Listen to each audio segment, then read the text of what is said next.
నహుషుడు శాపగ్రస్తుడైన రాజు. పూర్వం గొప్ప యాగాలు, వ్రతాలు చేసి అతను 3 లోకాలను పరిపాలించాడు. కాని అహంకారం కారణంగా శాపానికి గురి అయ్యాడు. ద్వైతవనంలో నహుషుడు పామురూపంలో ఉన్నాడు. పాండవుల వనవాసం సమయంలో భీముడిని నహుషుడు తన తోకతో బంధిస్తాడు. యుధిష్ఠుడు భీముడిని వదలమని నహుషుని కోరతాడు.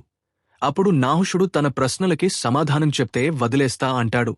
సరియైన సమాధానాలు చెబితే నహుషుడికి శాపం విముక్తి వస్తుంది. బ్రాహ్మణుడు ఎవరు? బ్రాహ్మణుని ఉండవలసిన లక్షణాలు ఏమిటి అని అడిగాడు. యుధిష్ఠిరుడు ఇలా అన్నాడు: సత్యాన్ని అనుసరించేవాడు, దానికి సాధనంగా దానధర్మాలు చేసేవాడు, దానం, క్షమ, శ్రద్ధ, మంచి ప్రవర్తన, అహింస, దయ అటువంటి లక్షణాలు ఉంటే అతను బ్రాహ్మణుడు.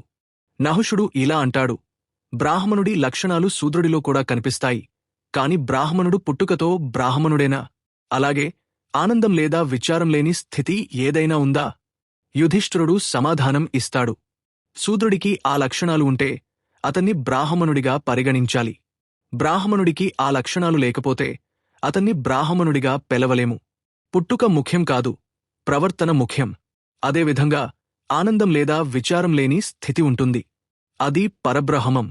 ఇలా నహుషుడి శాపం నుండి విముక్తి వస్తుంది. ఇలాంటి మరిన్ని చారిత్రక కథలు తెలుసుకోవడానికి ఇప్పుడే ఛానల్ని సబ్స్క్రైబ్ చేసుకోండి.